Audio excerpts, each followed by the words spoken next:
Muy buenas tardes a nuestro invitado, Andrew. A ustedes muy buenas tardes. Primero que todo pedirle disculpas porque voy a hablar en español. Me siento más cómodo, estoy un poquito, digamos, ansioso porque sentirme al lado tuyo con la presencia de todo el trabajo que has hecho durante tantos años para personas que sufren y padecen enfermedad depresiva y todas las personas que viven a su alrededor. Bienvenido a nuestra ciudad, es para nosotros un honor grandísimo, un placer. Creo que una hora va a ser muy corto para poderte escuchar sobre todos los conceptos que has difundido a través del mundo y las conferencias que trabajas. Es un trabajo de verdad muy importante que haces y que seguramente muchas personas te lo han agradecido, como sé que es así.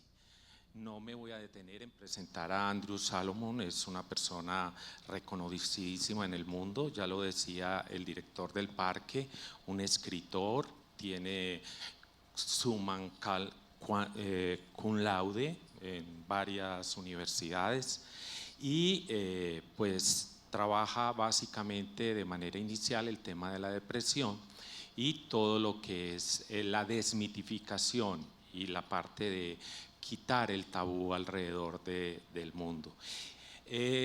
A él no podemos desaprovecharlo, entonces vamos a hacer media hora para que él converse y trabaje todo el tema de la depresión y del suicidio, y los 15 minutos de los 45 que le quedarán, yo quiero, y se lo pedí ahora en el camerino, le dije que quería que habláramos del tema de Lejos del Árbol, porque es un tema muy vigente para nuestras culturas, para nuestro país, sin duda, está en toda la discusión, todo lo que es el tema de la adopción. Yo le estaba contando a él en el camerino y la constitución de las familias como tal, hay una gran discusión en el país alrededor de ella. Y entonces esos 15 minutos quisiera que hablara sobre ese tema. Y los otros 15 minutos restantes, pues vamos a dar paso a que ustedes hagan las preguntas correspondientes. ¿De acuerdo, Andrew? Bueno, bienvenido, y lo primero que yo quisiera que preguntarte es ¿qué te lleva inicialmente a escribir el libro El demonio de la depresión? ¿Y qué motivación fue la que te origina esa inquietud? Well, let me begin by saying how very pleased I am to be here. I arrived in Colombia from New York 2 hours ago, and so I'm making a rapid adjustment. And I apologize that I cannot speak to you in Spanish. I only wish that I could, but I'm very grateful to have Me encantaría poderlo hacer, pero estoy muy tell me complacido through de this contar process. con And intérpretes it's que me actually ayudarán enormously con la cheering to have this traducción, very warm y es muy reception, alentador arriving in a new recibir esta country, cálida under new recepción en un nuevo circumstances, país bajo immediately nuevas have so many circunstancias people, y tener taking tantas interest in personas me. interesadas So, en mi trabajo. O sea que gracias a los organizadores, gracias a ti, Carlos, y gracias a todos los presentes en este auditorio, muchas gracias por estar aquí esta tarde. Como dijo Carlos hace un momento, les voy a hablar de los dos libros que escribí. El primero es el libro sobre la depresión, el demonio de la depresión, y luego el segundo es cómo los padres e hijos con grandes diferencias se adaptan, se ajustan. Algunas personas me han preguntado cuál es la similitud entre estos libros y cómo pasaste del uno al otro. Y yo diría que en últimos ambos libros tienen que ver con la resiliencia, los mecanismos de la resiliencia y la capacidad del ser humano de encontrar bajo circunstancias de enorme adversidad la capacidad de adaptarse con dignidad, y también los prejuicios vividos por muchas de las personas de las que hablo, sus condiciones y la soledad inherente a esas condiciones, y también el gran dolor y la pena y la soledad que los aflige. O sea que hay un poco de tragedia, un poco de humor para el espíritu humano. En respuesta a tu primera pregunta de cómo llegué a escribir el libro sobre la depresión, yo siempre me he considerado una persona fuerte que sabía manejar lo que le sucediera, y luego pasé una época muy difícil donde muchas cosas se desmoronaron a mi alrededor. Mi madre muere de forma trágica a los 58 años. Luego la relación que llevaba hasta ese momento llega a su fin. Es decir, se me empiezan a desmoronar varias relaciones importantes, y en esa época recuerdo pensar que era bien particular, bien curioso que todas estas cosas me estuviesen sucediendo y que yo tenía tan pocos sentimientos. Y en el año siguiente me di cuenta que yo me sentía como cada vez más frío, y mi forma de manejar la complejidad y la confusión es escribir para procesarlo. O sea que en la profundidad de esa depresión era prácticamente imposible tomar un bolígrafo, pero una vez que empecé a sentirme mejor, traté de hacer como un diario de lo sucedido, y al hacerlo contacté a la casa editorial y les dije que quería escribir sobre mi experiencia. Estuvieron de acuerdo. Escribí un artículo primero para el periódico que era sobre mi experiencia y algo de la información que yo había investigado, y al mes de haber publicado ese artículo recibí más de 10,000 cartas de personas que me escribían diciéndome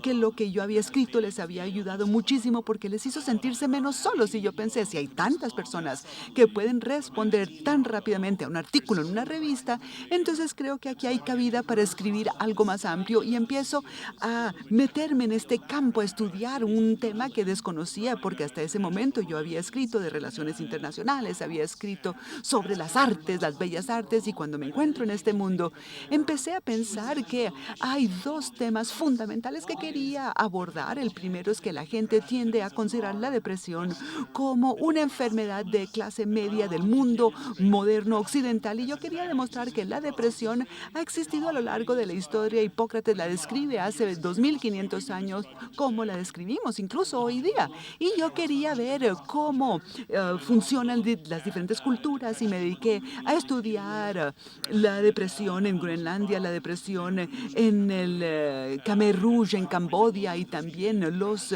rituales para el tratamiento de la depresión en África Occidental. Y también me interesó a estudiar todo el espectro de clases y estratos, y ver que las personas más pudientes pueden recibir tratamiento, pero independientemente de eso, la condición puede afectar a cualquiera. Y entonces, al iniciar mi investigación, me di cuenta que hay algunas personas que tienen como una depresión relativamente controlada, menor, y de todas maneras se ven totalmente incapacitada por ellos, y otros padecen algo que puede ser una depresión más aguda, más crónica, y pueden vivir vidas plenas, por lo menos entre episodios depresivos. Y pensé, bueno, ¿y qué permite que algunas personas tengan esa resiliencia, esa capacidad de manejar la situación? ¿Cuáles son las relaciones entre la personalidad y la enfermedad? Y esa es la fuerza motriz detrás de mi investigación. Realmente en esta investigación recopilaste una gran cantidad de relatos y de descripciones. En todas partes del mundo se maneja la misma parte, el mito y el tabú alrededor de la enfermedad. La gente no acude a tratamiento, o hay algunas posibilidades o alguna alternativa en otros países distinta. Las actitudes varían culturalmente al pasar de un contexto a otro y de un país a otro y de una sociedad a otra e incluso de un hogar a otro. Y en general la depresión hasta la Edad Media era como tener dolor de estómago y que no era, mejor dicho, un placer hablar al respecto, pero tampoco era una vergüenza hablarlo. Y luego suceden dos cosas en esa época y es el Thomas Aquinas en la iglesia que dice que las enfermedades se podían dividir en enfermedades del cuerpo y enfermedades del alma. Y él describe la depresión y todas las enfermedades mentales relacionadas como dolencias del alma y eso hizo que fuera vergonzoso. Y durante la Inquisición española se concentran en la idea de que si uno vive la depresión, eso quiere decir que uno no iba a encontrar la redención y eso era la marca del pecado. Y la razón por la cual yo llamo mi libro el demonio de mediodía, que es el nombre en inglés realmente. Los monjes de la Edad Media describen otras enfermedades como cosas que lo asustaban en la noche y la depresión es aquello que te podía atacar inclusive a plena luz del día. Entonces existe una idea religiosa a la que le damos una creencia parcial en la iglesia y la sociedad secular y que esas ideas habían estigmatizado la depresión como algo sumamente vergonzoso y de todo eso vienen naturalmente los movimientos de psicología, Sigmund Freud y ya unas interpretaciones más modernas de la depresión que decían que si uno experimenta la depresión era una debilidad de carácter y sufrimos de una especie de escasez de lenguaje y eso puede ser muy peligroso. Es cierto que es en inglés, es cierto en español y muchos otros idiomas que se utilizan más o menos las mismas palabras para describir cómo se siente una persona cuando llueve el día que quieren salir a un picnic y que ese es el sentimiento que tiene una persona que se lanza de un puente a la muerte. Y eso es lo que lleva a la gente a decir, uy, yo he estado deprimido. ¿Y por qué se provoca? No, yo estuve deprimido, me sentí mejor, ya lo dejé atrás, sin entender que aun cuando el dolor, la tristeza que sentían es un sentimiento continuo en la depresión y no es radicalmente diferente y por virtud de tratar de un grado diferente es que sea una situación diferente y en años recientes se ha dado un avance biológico que dice que aun cuando no podemos mapear claramente lo que sucede en el cerebro de una persona con depresión, sí podemos entender que estas son enfermedades neurológicas que reflejan una disfunción biológica y cuando empecé a escribir sobre este tema, una de las cosas que quise hacer era tratar de rescatar a las personas porque una y otra vez encontré personas que están padeciendo depresión, sufriendo, dedicándole toda la energía a mantener su enfermedad un secreto mientras que han podido utilizar esa energía para mejorarse. Y la depresión es algo muy secreto que lo aísla a la gente y además está ese velo del secreto y al echarle ese velo encima le quitamos a la gente la red de apoyo que necesitan para encontrar redención y tranquilidad en sus propias vidas.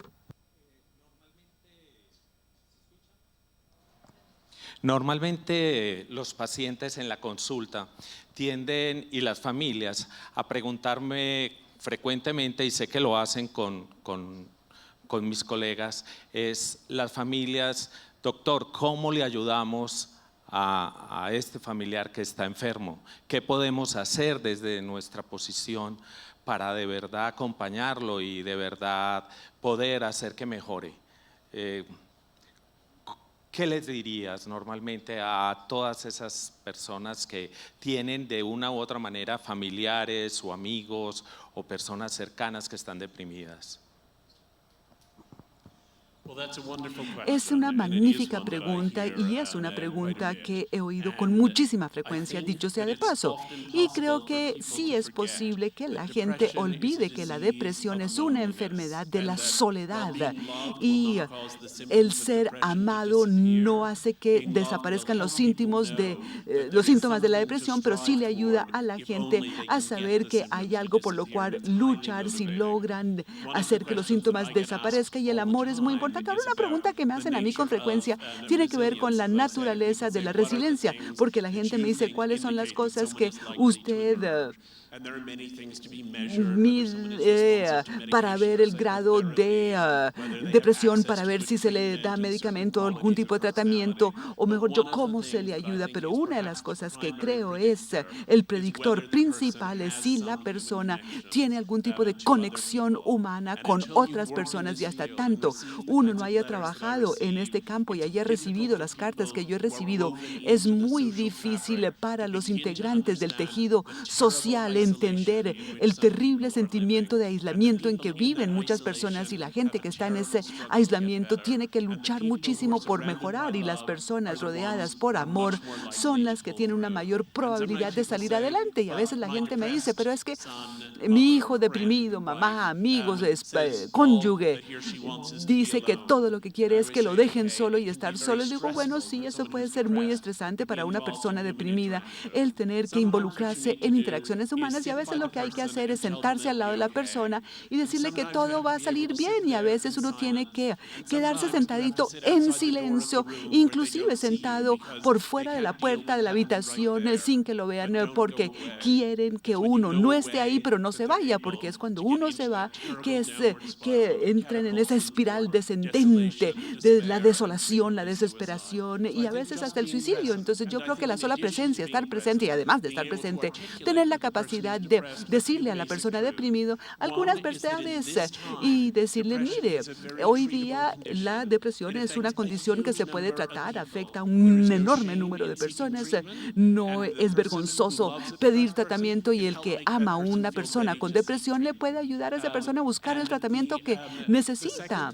Y lo segundo es decirle que esta es una experiencia que afecta a todo el mundo, y que aun cuando la persona deprimida se siente sola, no está sola, porque todos juntos estamos acompañándolo en la depresión, y decirle, mire, no importa cuán oscuro se sienta, yo estoy ahí y lo acompaño a ese lugar es oscuro, y eso puede tener un efecto mucho mayor que la terapia, que los medicamentos. Ahora, la combinación es importante y todos son importantísimos.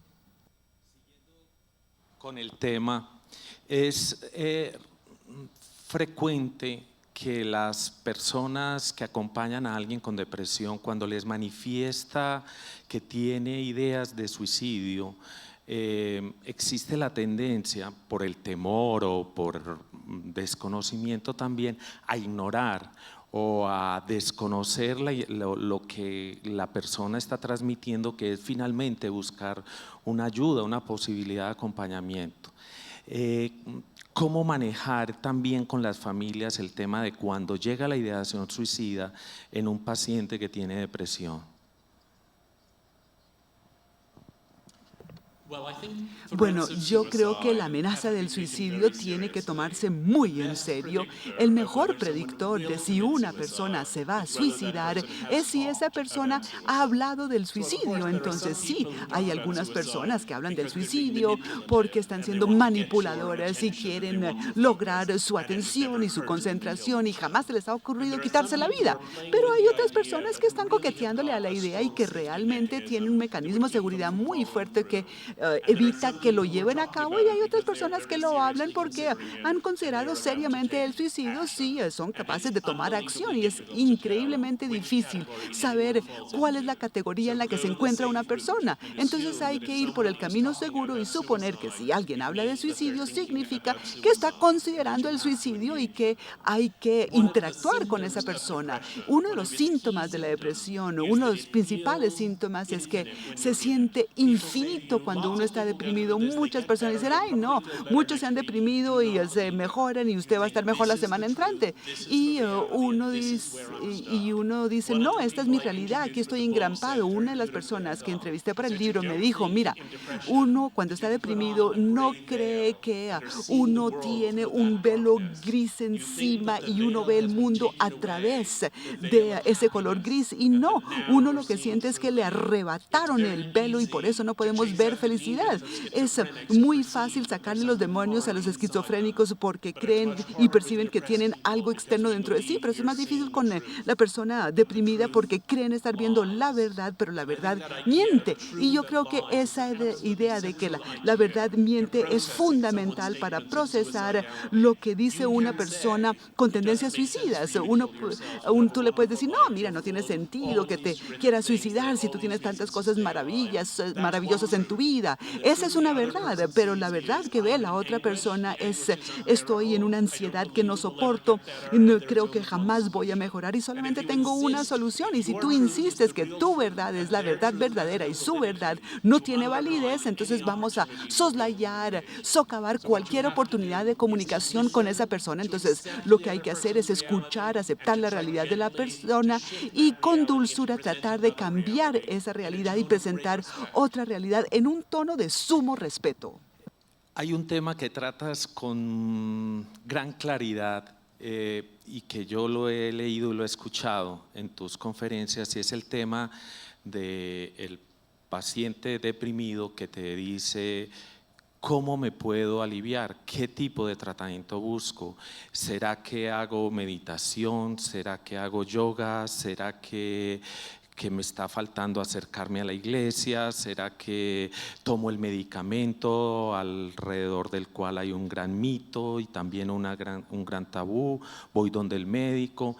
Ese tema de todo el tratamiento y las terapias alternativas y la misma psicoterapia como apoyo y como fortaleza al tratamiento, sé que lo manejas muy bien y que yo quisiera que lo conversaras y lo expusieras.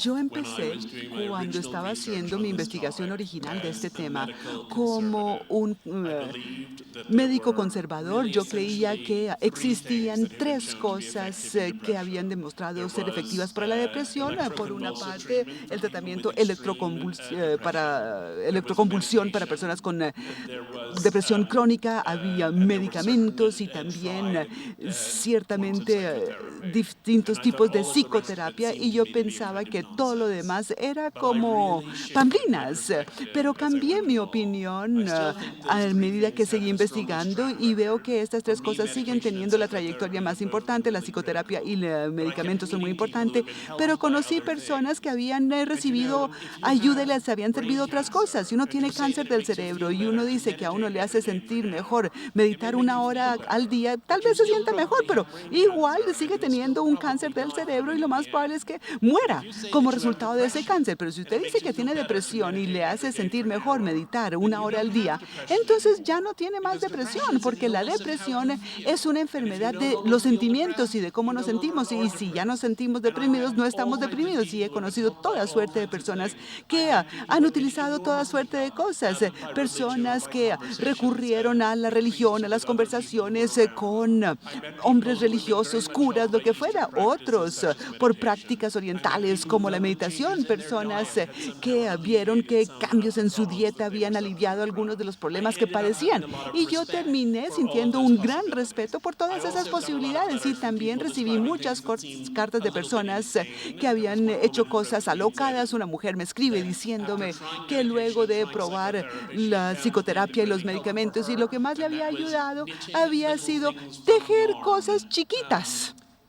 Tejer con hilo, y me mandó algunos de sus tejidos. O sea que sí existe un rango muy amplio de cosas, pero yo creo que voy a describir una cosa que para mí es un gran reto. Yo fui a Senegal a mirar esta idea de que existen ritos tribales para tratar la depresión, y mientras estuve allí fui a entrevistar a una persona que hacía un ritual llamado el Undap, y me contaron cómo era y le dije que yo quería ver un UNDAP y me dijo que eso sería posible y que jamás habían ayudado a un extranjero, pero resultó que nadie necesitaba un UNDAP en ese momento. Yo dije, ay no, qué lástima. Entonces ella me ofreció hacerme un UNDAP a mí y pensé, bueno, aquí estoy, lo voy a intentar. Entonces, la idea es haber ido a este ritual tribal, pero les puedo contar que yo lo que quería era, me acostaron en una cama y estaba yo, todo el pueblo estaba bailando alrededor en círculos concéntricos y de repente yo tenía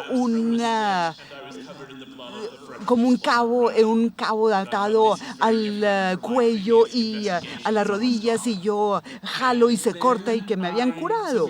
Y algunos años después estuve en Ruanda y estaba yo haciendo investigación en Ruanda para mi siguiente libro y estaba yo describiéndole a una persona la experiencia con el NDOP y la persona con la que hablaba me dijo, no, nosotros, esto es África Oriental, aquí estamos en África Occidental, somos diferentes, pero tenemos nuestras similitudes y nosotros después del genocidio tuvimos problemas con los trabajadores de la salud. ¿Por qué? ¿Qué pasó? ¿Cuál fue el problema? Y me dijo, mire, lo que pasa es que cogían personas, es decir, no involucraban a toda la comunidad en esta celebración, en este rito, y tampoco lo sacaban a uno a la luz del día donde uno se sentía mejor y tampoco tenían este tamboreo que le ayuda a la sangre a fluir y tampoco exteriorizaban la depresión como algo de lo cual uno se podía deshacer, sino que tomaran a las personas una por una, las metían en unos cuarticos oscuros y los ponían a hablar 1 hora sobre todas las cosas horribles que les habían pasado y eso hacía que la gente simplemente se sintiera peor y yo pensé, no, estas cosas son específicas a la cultura y tienen que formar parte de nuestro sistema de creencias y no voy a decir que las cosas que me funcionan a mí en Nueva York son idénticas a lo que puede funcionarle a la gente en Medellín o lo que le puede funcionar a la gente en Italia o en China. Cada uno de nosotros tiene que hacer su investigación y encontrar el camino y con frecuencia es una combinación de las cosas relacionadas con nuestros enfoques tradicionales y modernos son Perfecto. los más reconfortantes y los Como mejores. era un compromiso, vamos a cambiar un poco de tema, aunque de todas maneras la depresión, como sabemos, es un trastorno que es mucho más frecuente en poblaciones, digamos, discriminadas, en desplazados. Sé que también has trabajado muchísimo el tema, pero obviamente con tu segundo libro, digamos que es bien conocido, Lejos del Árbol, en Colombia en este momento hay una discusión y sé que en gran parte de la región latinoamericana sobre el concepto de familia y específicamente quién constituye una familia o quién no constituye una familia. Somos países muy católicos donde el concepto todavía sigue muy arraigado de que debe ser un problema muy de género entre hombre y mujer, la constitución de familia, y por lo tanto no se ha legalizado el matrimonio entre parejas homosexuales, aunque la unión está legalizada. Y el tema de la adopción está ahora en debate. El Congreso de la República no ha querido legislar al respecto y por lo tanto la Corte Constitucional ha tratado pero no lo ha logrado. Solo en este momento se dio la adopción a una pareja de lesbianas el año pasado donde una de las mujeres de la pareja era madre biológica de las dos niñas. Ese tema sé que lo manejas muy bien y todo lo que es la discriminación y la constitución de familia. Yo quisiera que conversaras un poco y hablaras específicamente sobre eso. Ahora la discusión básica aquí es quién constituye una familia, qué es una familia, pueden las familias de parejas homosexuales adoptar hijos, se tiene la creencia en el imaginario de que los hijos en adopción de parejas homosexuales van a tener problemas, etcétera, etcétera, cosa que no se ha logrado derrumbar culturalmente en nuestro país.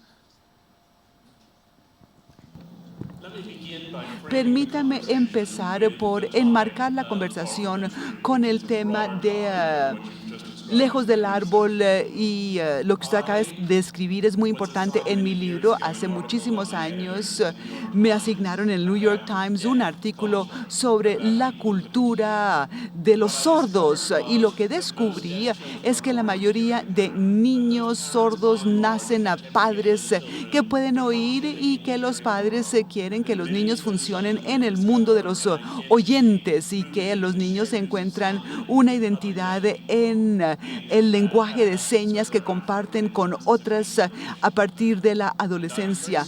Y me sorprendió al hacer ese trabajo los paralelos que existen entre la experiencia de los sordos y los homosexuales, porque los gays nacen a familias heterosexuales que quieren que funcionen en lo que para ellos es el mundo normal y como descubren las personas gay es una cultura gay en la adolescencia o después, y eso también es una enorme liberación. Y luego el amigo de un amigo tiene una niña que es enanita y ella empezó a preguntar, yo le digo si es como todos los demás y bajita o trato de darle alguna identidad de enanita y me hice las mismas preguntas. Entonces empiezo a interesarme en una diferencia que se basa o que es el argumento central del libro, que es lo que yo llamo las identidades verticales que se transmiten de generación en generación, una etnicidad, nacionalidad, lenguaje, religión, todas esas cosas son cosas que padres e hijos tienen en común y por más difíciles que sean algunas de esas identidades, nadie ha tratado de borrarlas, desaparecerlas, y yo las comparo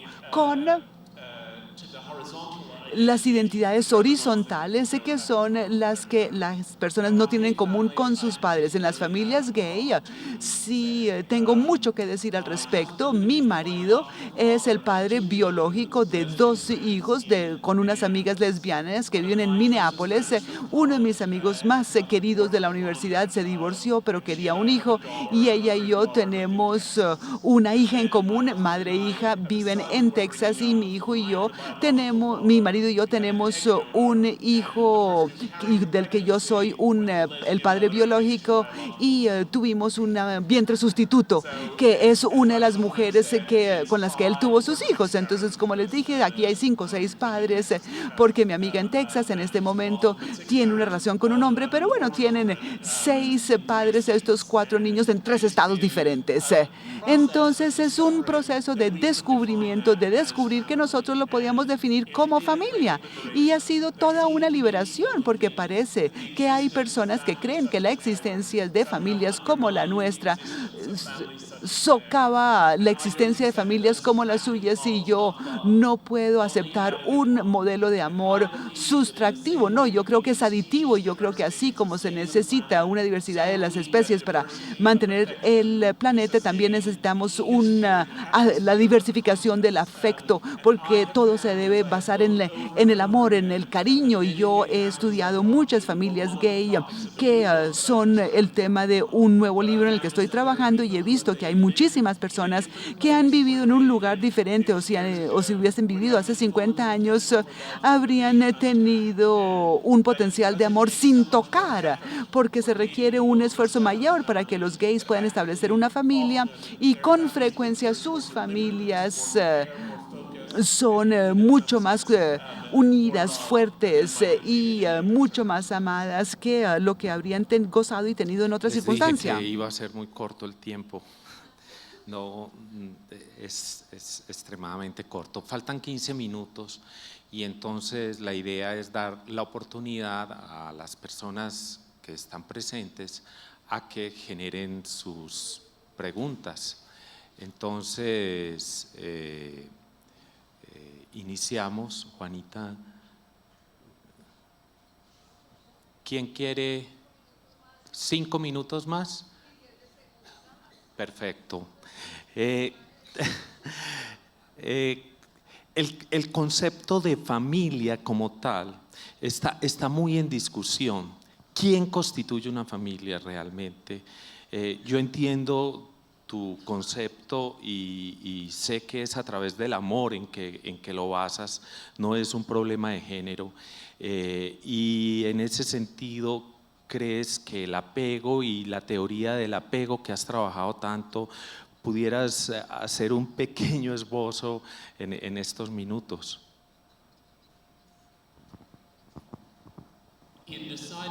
Al decidir tener hijos, la gente vive dos grandes cambios cuando llega el hijo. El primero es que se establece una nueva relación con el niño porque hay una persona nueva en el mundo con la cual hay que interactuar. Y lo otro es que tienen una nueva identidad y es la identidad de padre. Y es muy posible estar uno profundamente apegado al hijo, pero incómodo con la identidad de ser padre. Y es igualmente posible estar muy compenetrado con la idea de ser padre y curiosamente no apegado al niño. Y yo creo que el amor es obviamente el alma, el núcleo de la familia, pero yo no creo que el amor hace la familia. Yo creo que ser padre, formar parte de una familia que requiere mucha responsabilidad, involucra estar dispuesto uno a cambiar su vida de forma fundamental para hacer que las prioridades ajenas sean más importantes que las propias, pensar constantemente en cuáles son las maneras de ayudar al hijo a que le vaya bien, y también tiene que ver con la capacidad de no solamente ver al niño como una extensión de uno mismo, sino reconocer la individualidad del hijo y apoyar a ese hijo por quien es. La responsabilidad de ser padre y criar a los hijos es doble. A los niños hay que educarlos, enseñarles valores morales, darles un sentido de la religión que uno tenga o su fe. Si nosotros no los cambia y los cuida, los estaría abandonando, y hay que celebrarlos y aceptarlos por lo que son, y es la tensión entre esas dos cosas la que es infinitamente compleja, y cualquier persona que esté dispuesta a meterse en estos procesos, que esté dispuesto a realizar esas dificultades extenuantes, puede decir que forma parte de una familia. Yo creo que si ese es el contexto, en vez de tener esta idea estrecha de que el papá tiene que hacer esto, la mamá aquello, no. Eso está desglosado se vino abajo cuando dividimos las responsabilidades con base en el género, y en Estados Unidos, y yo creo que en el mundo entero ha cambiado a medida que el hombre ha reconocido finalmente, y tal vez un poquito tarde, que es la intimidad relacionada con ser madre. Es algo que requiere no solamente un gran trabajo, sino que produce un gran placer, y estamos libres para decir: este es el rol, el papel que yo quiero asumir como padre, y este es el papel que otro va a asumir, asegurándose que el niño lo reciba todo, y nos alejamos de que el papá tiene que hacer esto, la mamá tiene que hacer eso, así es como se estructura la cosa. No, ese es el punto en el que yo describo, en donde el amor será mucho más libre en el mundo. Es una cultura muy inequitativa. Te estábamos contando ahora que justamente hay un proceso de discriminación muy grande hacia minorías, ¿no? Es un país con muchas inequidades y hay muchos procesos de discriminación. Vamos nomás, el número la población pobre es grande, la población desplazada es grande, y obviamente el tema de la homosexualidad también se discrimina. ¿Cómo trabajar ese tema culturalmente? Porque está bien, bueno, pero seguimos teniendo un gran proceso cultural donde no hay apertura. Generalmente, yo sé que a través de los procesos educativos se gana, pero ¿cómo más hacer que nuestra cultura crezca en dar posibilidad a minorías que obviamente están en una desigualdad terrible? The American gay activist Harvey Milk of the 1960s and 70s dijo Harvey Milk, el activista homosexual, Harvey Milk, que él fue el gran activista de los 70s. Alguna vez él le pregunta a un activista más joven cuál es la cosa más importante que yo puedo hacer para ayudarle a este movimiento, y Harvey Milk le contestó: salga y cuéntele a alguien.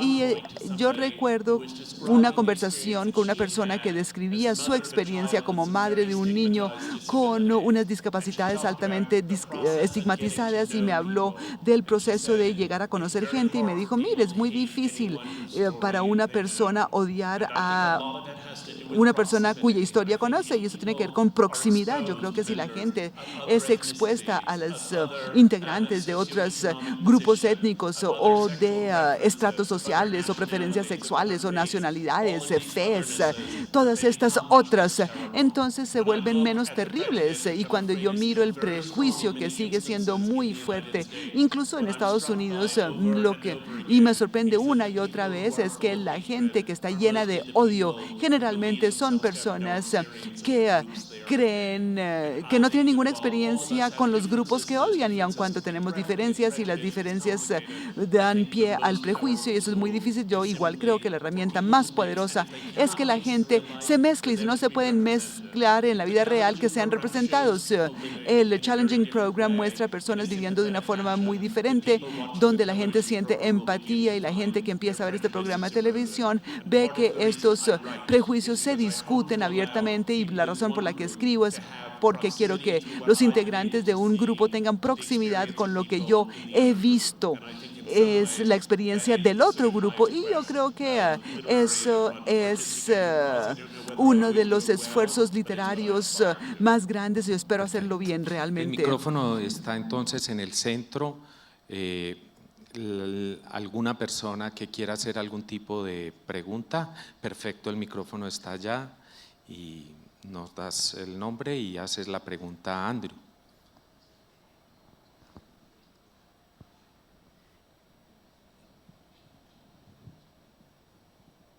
Good afternoon, doctor. Buenas tardes a ambos doctores, buenas tardes a todos. Mi nombre es Lina Mar González, adelanto investigación en salud pública desde hace 5 años. En este momento estoy teniendo unos casos especiales con el tema del autismo y algunos casos que generan una sintomatología esquizoide, y me encuentro en una pequeña confusión. ¿Cómo manejar esta parte para hacer ejercicios con ellos de que no les duela tanto? Porque hay un síntoma de dolor por el fenómeno del rechazo, y cómo hacer que ellos, dentro de su círculo, mientras pasa este fenómeno de que no hay aceptación social, se vayan sintiendo contentos en intimidad consigo mismos. Muchas gracias.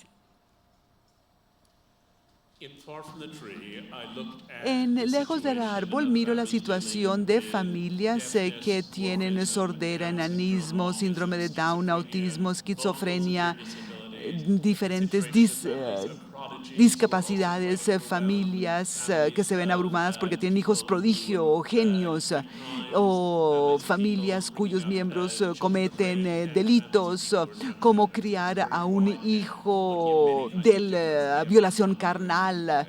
Son temas muy amplios, pero no tenemos mucho tiempo. Pero recuerdo que al hacer este trabajo, el autismo me impactó mucho, porque se trata de una condición tan misteriosa que entendemos tan poco. Y el autismo, al igual que las otras circunstancias, me ha demostrado que la gente que tiene esta condición tiene que manejar 2 tipos de programas. El primer tipo de problemas tiene que ver con los síntomas de la condición. Autismo es un desorden de la comunicación, y es muy aislante no poderse comunicar, y las personas con autismo con frecuencia tratan de comunicarse, pero no tienen la capacidad de hacerlo, y eso produce ansiedad, y eso hay que abordarlo y manejarlo a través de la terapia. Pero también encontramos muchos prejuicios en el mundo, un mundo que no está preparado para reconocer que hay diferentes formas de pensar, y esas otras formas de pensar pueden ser válidas, y de hecho pueden ocultar conocimiento, y que las personas con autismo son humanas. Entonces yo creo que hay que abordar estas condiciones tanto médicamente como socialmente, y a veces logramos grandes progresos médicos y ignoramos lo social, y en otros casos hacemos grandes progresos sociales e ignoramos la parte médica, y yo creo que las dos tienen que trabajar de forma sincrónica. Y si trabajamos con personas con autismo, es un trabajo noble que no es fácil, pero muy importante, y si eso es lo que usted está haciendo una cosa maravillosa, y lo más importante que debe hacer es ayudarle a las personas con autismo a que se conecten con otras personas que son autistas, porque no es fácil vivir con esa condición, pero también ayudarles a encontrar contactos donde sus diferencias no van a ser tan estigmatizadas, no se van a burlar de ellos, sino los van a hacer sentir como más pequeños por sus necesidades. Por eso es bueno contactar a autistas. Un poquito más duro, por favor, un poquito, un poco más duro. Okay, No good se evening. oye. My name is James. I'm a teacher. James, soy And, profesor. my question is, Mi pregunta, nowadays there's a kind hoy of día hay una growing especie de tendency tendencia coming creciente from teens, adolescents, entre los to commit adolescentes suicide. que se suicidan. And, I just wanted to Y yo quisiera address the question to, do you think there is preguntarle some si sort usted cree que existe general issue we algún can talk tipo about in de terms of tema why del que podamos hablar this, para explicar el por population is qué being affected by esta such a thing? población se está viendo cada vez más afectada. Which populations are being affected? Teens, adolescents, younger people. Adolescents, yes. Right. Adolescentes y jóvenes, sí. El índice de suicidios entre adolescentes, como usted sabe, es muy alto en Estados Unidos. Es la tercera causa de muerte de adolescentes, el suicidio. Y de hecho, es un tema que pues una tendencia ascendente y ha aumentado de manera impresionante en las últimas 2 décadas. Yo creo que hay miles y miles de explicaciones que se pueden plantear y hay personas que dicen que tiene que ver con contaminantes en la atmósfera, otros que dicen que desde el desarrollo de la televisión y luego la internet, que la gente duerme cada vez menos y otros que dicen que vivimos en ciudades sobrepobladas y que estamos siendo sobreestimulados y que hay docenas de argumentos y yo no creo que exista una sola respuesta específica y clara. Sin embargo, sí creo que vivimos en un mundo que es cada vez más confuso y que confunde más y los adolescentes no siempre pueden ver claramente su futuro.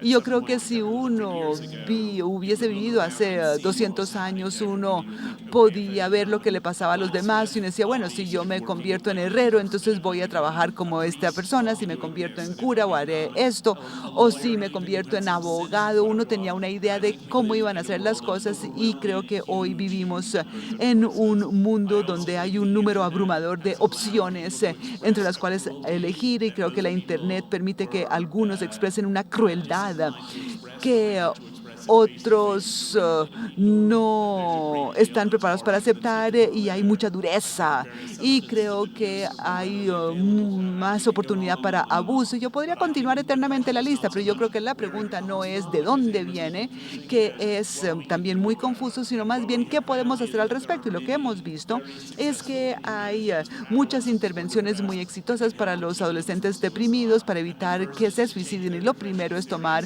en serio su depresión y lo segundo es buscar a las personas que no reconocen que están deprimidos y hacerles un tamizaje, un screening para ver si sí lo están, porque en la adolescencia es cuando la gente más se guarda sus aspectos de su identidad y por eso es que hay que identificar a los que necesitan ayuda. Hay diferentes formas de ayudar a los personas con depresión, tenemos medicamentos, psicoterapia, cosas que se pueden combinar en la intervención, pero no siempre llegan a quienes la necesitan y yo creo que los adolescentes están muy necesitados. Lo importante es encontrarlos y si lográramos encontrarlos podríamos bajar esos índices de suicidio entre adolescentes. Mi nombre es Santiago. Quisiera su opinión sobre cómo encontrar un equilibrio entre la necesidad de un antidepresivo y la dependencia. La necesidad de tomar un antidepresivo y el riesgo de volverse dependiente. Sí, no, es que no le oí. Ya le entendí su pregunta. Sí, yo creo que vivimos en una sociedad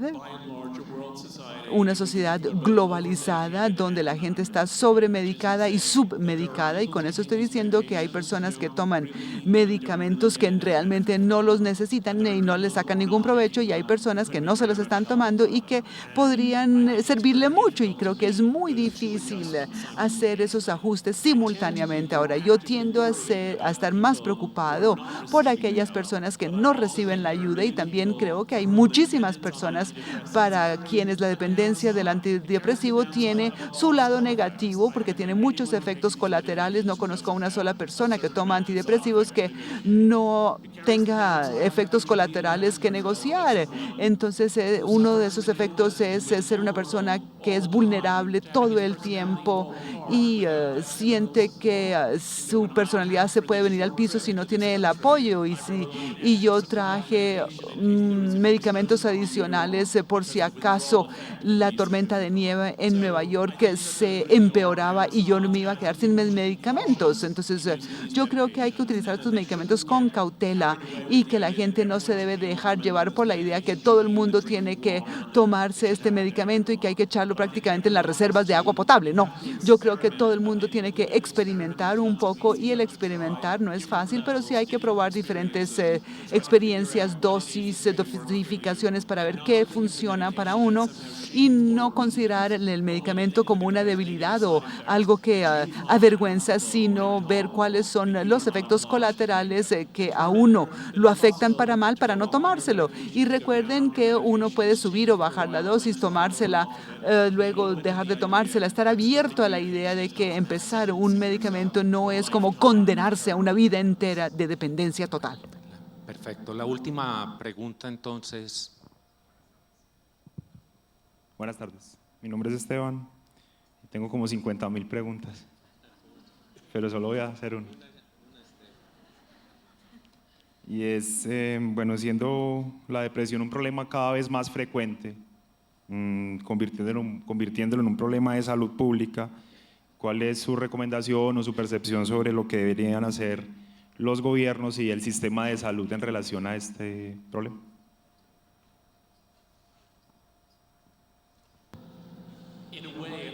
Yo diría que es la respuesta que di para los adolescentes y eso se aplica a todos los grupos poblacionales. Yo creo que debe haber un mejor programa de tamizaje, de screening. Hay una organización en Estados Unidos fundada por una persona que he llegado a conocer muy bien gracias a este proceso, una familia cuyo hijo se suicida a los 20 años y los padres decidieron crear la Fundación JED, que ahora se encuentra en casi la mitad de las ciudades universitarias de Estados Unidos y hay muchas universidades y ellos hacen el screening de los estudiantes y detectan cuáles son los estudiantes con riesgo de depresión y los pone en contacto con consejeros con quienes hablar y que van a evaluar lo que realmente le pasa a estos muchachos y hay un enorme número de personas deprimidas que no saben que están deprimidas y eso es un problema que es especialmente agudo para personas con vidas difíciles, porque si uno tiene una vida gloriosa y se siente miserable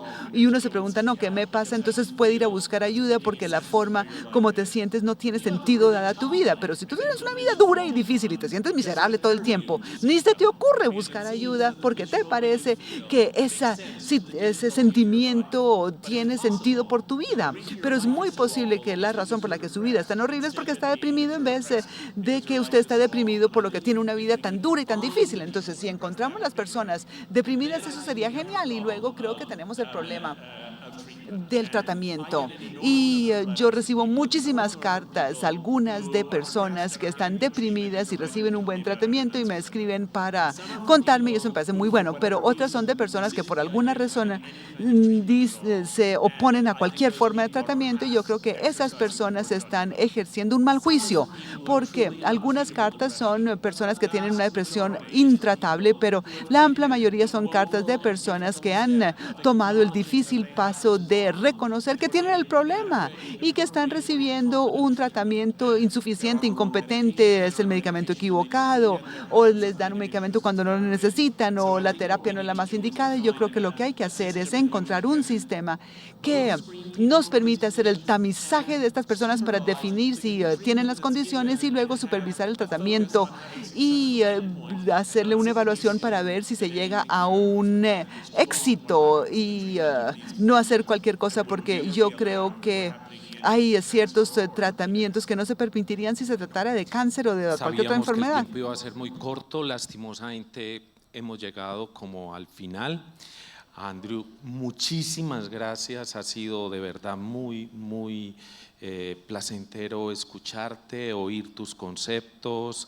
Yo creo que enriquece muchísimo a todo el auditorio y a todas las personas que están virtualmente viéndote y escuchándote. te damos las gracias. Este país siempre te va a recibir de verdad y la ciudad, sobre todo Medellín, cuantas veces quieras venir. Muchísimas gracias. A ustedes muchas gracias. Thank you. Thank you. Thank you. Muchísimas, muchísimas gracias a todos ustedes.